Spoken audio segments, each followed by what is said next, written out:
Good afternoon, dear aspirants. Today is 28th December, and I am 𝐿𝐞𝐥𝐻𝐿, a mentor at Prepp IAS who is trying to make your newspaper reading quick and easy. So let's run through today's newspaper as fast as we can. So today's newspaper have only two important articles in the front page, right? And they are about, one is about China and the other is about HCES, which full form of which we will read in some time. So this article, which will be covered in the coming days, this China article will be covered in the coming days in the editorial. Brahmaputra Dam will not affect India, Bangladesh, says China. This comes under GS paper 2. India and its neighborhood relations. Here, the country is China. So China is saying that it will build the world's largest dam on the Brahmaputra in Tibet, and it will not negatively affect the lower riparian states of India and Bangladesh. And the safety issues, they have studied about it and addressed it to the decade of studies, right? So we'll read about this article further in the coming weeks, I'm sure, because it will be discussed. Let's go to another article, which is average household spending rose 3.5% through August 2023 to July 2024, right? And this shows government report. Which report is this?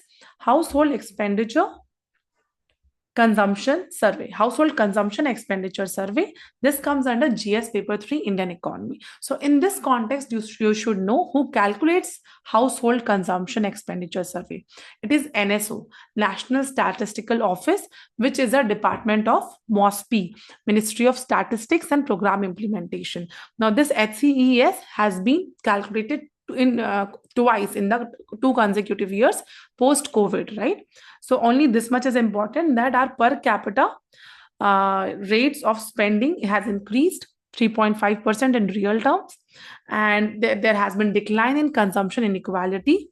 So when the questions are coming about inequality, you can also use this data as one of the supporting data, right?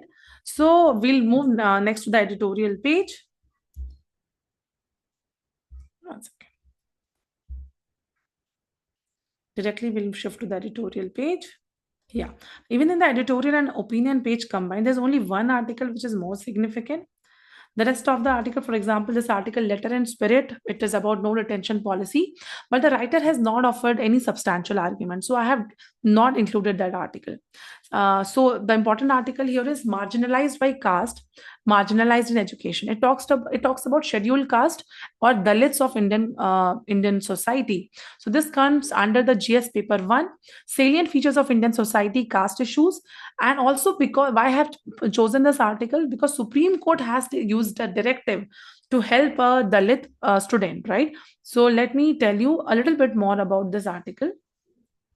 What has happened? There was a student, Atul Kumar, who was son of a daily wager and a Dalit. He got admission into he was eligible for admission into IIT Dhanbad, but he was unable to pay the fees. So the education was denied to him because of the financial constraint. The Supreme Court of India intervened in it by exercising its extraordinary power under Article 142 to grant him admission. This Article 142 of Supreme Court has been asked time and again in UPSC's mains paper also. So this can act as an important example. This article also has some important data, like the government has a Vidya Lakshmi scheme, which offers interest-free scholarship to marginalized communities, but a lot of communities are not able to access it. So Vidya Lakshmi scheme, you're supposed to know about it, and you can use it in solutions of such caste issues or education issues of marginalized community, right? So there, the article says the tuition fees are rising. So the frequent hike makes it difficult for all section of society to study from premium colleges, right? So it is also saying that dropout rates are also increasing, which is a report of Human Resource and Development Ministry, right? And one of the data talking about Dalit is a recent survey in 29 states on urban sewer and septic tank workers revealed that 92% of these workers belongs to SC, ST and OBC community. Remember this data, this can be used in any question regarding marginalized communities in GS paper 2 or caste related questions in GS paper 1. right? A 2019 report by former Education Minister Ramesh Pokhriyal revealed that 95% of faculty positions in IITs were held by individuals from upper caste backgrounds, with only 5% allocated to SC, ST, and OBC. This data also you can use, that still problems exist for Dalit and marginalized communities, right? And in last, you can also talk about that post-independence, a lot of affirmative actions have been taken to support them, but still those situation has improved, but a lot of discrimination still exists, and we need to take actions for that, right? So the article doesn't talk about any other measures, but these data can be used in the answers. So, okay, let's move to the other article. There is nothing else important in this editorial plus opinion page.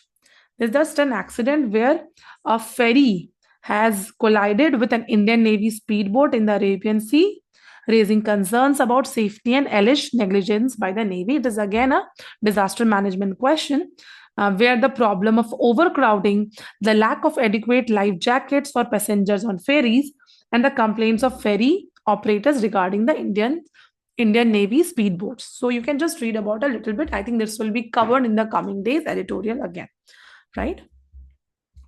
So next important article comes in this page, right? Where there is a page number 10, 22% rise in enrollment after smart classroom initiative. Okay, so this comes under the GS paper 2, where issues relating to management and development of social sector like education and human resources comes, right? So what has happened? The smart classrooms under the smart city missions has led to 22% increase in overall enrollment, right? So 71 cities have developed 9,433 smart classrooms. You can mention these data.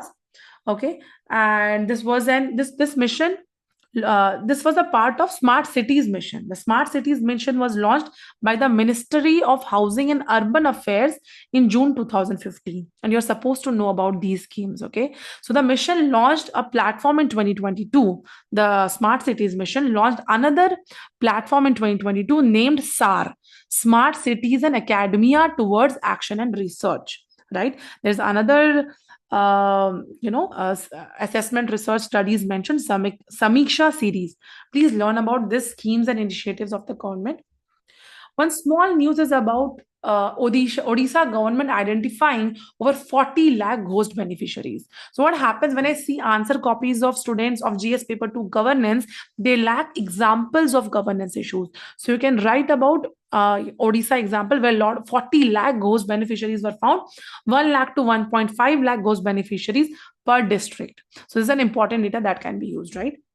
There's another article on the same page, page number 10. IIT Bombay team makes needle-free shock syringe for painless injections. So this article can come under GS paper 3, Science and Technology, its application in everyday lives. So the technology used is a little bit different. It is the earlier, now what they're using is shock syringe. They have used on laboratory rats, which is using high energy shock waves that can travel faster than the speed of sound to pierce the skin. These waves, when generated, compress the surrounding medium, such as air or liquid, right? A similar effect happens during a sonic boom. So you can read about this much in the article, not the entire article, but how a painless injection can help a lot of people, especially children who have a lot of problem during vaccination, right? So it's a good research by the IIT Bombay team. And one more, the last article of the day is on the world page, page number 12, right? So in this, what has happened? South Korea's National Assembly votes to impeach acting President Han. So this comes under the GS paper 2, comparison of Indian constitution with that of world. The impeachment of Han Duck was passed with 192 votes. So the impeachment question of South Korea has come. So compare the impeachment process of South Korea and India. This kind of question generally comes, right? And another article also comes in the same category. Germany's president dissolves parliament. A no confidence motion was passed against the ruling chancellor. Chancellor is the PM of Germany, you can say. So Olaf Scholz was the chancellor who did not have the majority votes in his side. So the no vote confidence was passed and the parliament was dissolved, right? So these two are the last articles of the day.